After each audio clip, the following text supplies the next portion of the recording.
bonjour, bienvenue. Comme j'aime toujours le répéter, étudier à l'étranger, c'est une entreprise très coûteuse. Toutefois, c'est une expérience à ne jamais rater, surtout quand on est jeune et qu'on peut le faire. Étudier à l'étranger, pour certains, ça va être le premier voyage de la vie. Mais plus encore, ce que moi j'aime, c'est que c'est une ouverture d'esprit à de nouvelles connaissances, à d'ailleurs beaucoup de connaissances qui seront plus importantes dans la construction d'une carrière réussie, que ce soit dans le pays des études ou dans son pays d'origine. C'est la raison pour laquelle, quels que soient les moyens que vous avez, je pense que c'est une expérience à ne jamais rater. Je vais pas vous mentir, avec cette expérience des études à l'étranger, je pense que je passe les meilleurs moments de ma jeunesse. Et j'aimerais aussi que ce soit possible pour vous. Alors comment faire? Je sais très bien que beaucoup de jeunes dans le monde rêvent d'étudier à l'étranger, mais faute de moyens, ils voient leurs rêves irréalisables. Mon but en faisant des vidéos, c'est de conseiller les étudiants, quels que soient leurs moyens, là où ils peuvent étudier à moins cher. Et quelles sont les astuces qu'ils peuvent utiliser pour étudier à moins cher. Et si vous avez un petit budget et que vous ne pouvez pas étudier à l'étranger, cette vidéo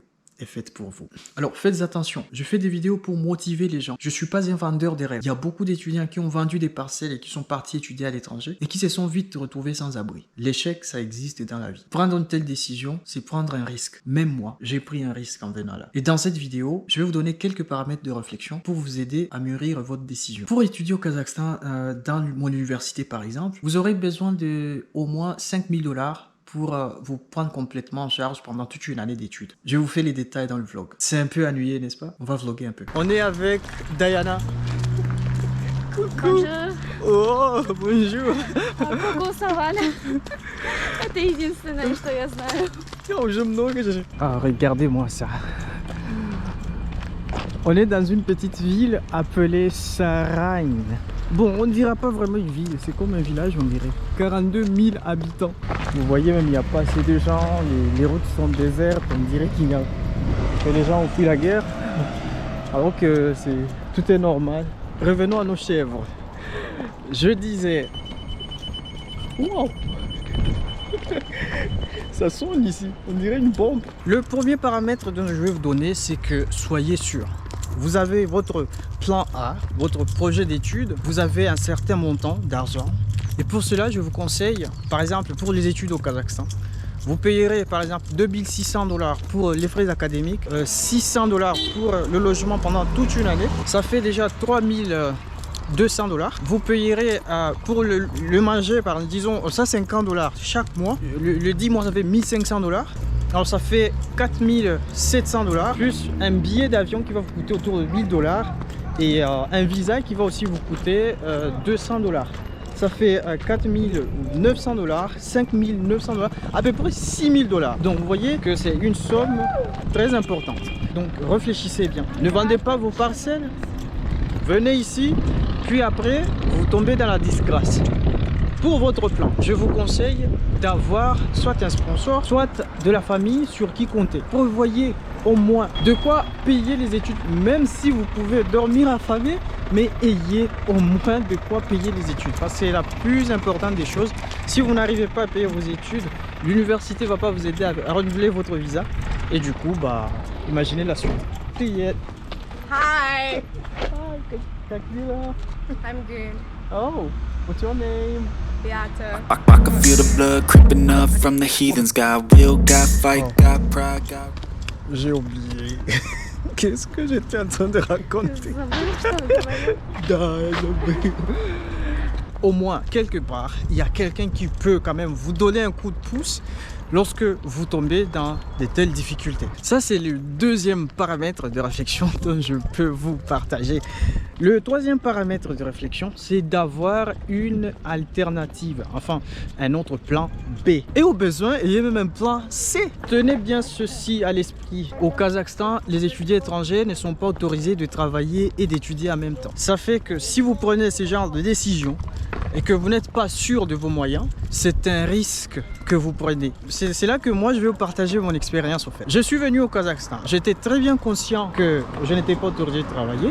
Alors pour cela, j'avais eu la chance d'avoir déjà un travail à partir de chez moi. Je travaille déjà en tant que freelancer. Vous pouvez aussi le faire. Par exemple, dans l'informatique, vous n'avez pas besoin d'un diplôme pour trouver un travail. Vous avez besoin de la connaissance. Et pour cela, il y a un premier niveau qu'on appelle le front-end, le designer website. Tu n'as pas besoin de beaucoup de choses. Tu peux t'asseoir pendant 6 mois, toi-même, tu apprends et tu seras en mesure de trouver un petit travail en remote. Je vais dire un travail en ligne. Alors, tu peux déjà commencer à faire ça à partir de chez toi. Et ça va te permettre même de voyager un peu partout dans le monde parce que tu n'as pas besoin de te rendre dans un bureau pour travailler. Alors, j'essaie d'être prudent, même quand je l'ai dit. Hello. Hi. What is your name? Oi. Hi Isaac, what's yours? Alors, un travail en freelance, c'est un beau travail parce que ça va vous donner un horaire flexible et du coup, vous n'aurez pas de problème avec les études. Vous ferez votre travail après les études, tout comme avant les études, pendant la nuit ou pendant la journée, comme vous le voudrez. Ça, c'est une alternative. C'est à vous de voir. Donc, si aussi vous pouvez y arriver, bah faites-le. Je sais que c'est pas fait pour tout le monde, mais si vous pouvez déjà avoir cette idée, vous avez une idée à développer ou vous êtes vraiment ambitieux, vous voulez vraiment apprendre, vous pouvez le faire, vous pouvez apprendre et être en mesure déjà de vous trouver un petit travail avant même de venir au Kazakhstan. Cela dit, je ne me tape pas la poitrine en disant que voilà, moi ça va, non. Je suis très bien conscient que après une année ou deux, ou je sais pas, on sait même pas ce que le futur nous réserve. Je suis très bien conscient que quelque chose de mal peut arriver et que je peux aussi connaître l'échec, ça existe dans la vie. Mais tout en ayant cette prise de conscience, je travaille jour et nuit pour m'épargner cela. Et c'est le dernier conseil, le dernier paramètre de réflexion dont je veux vous parler.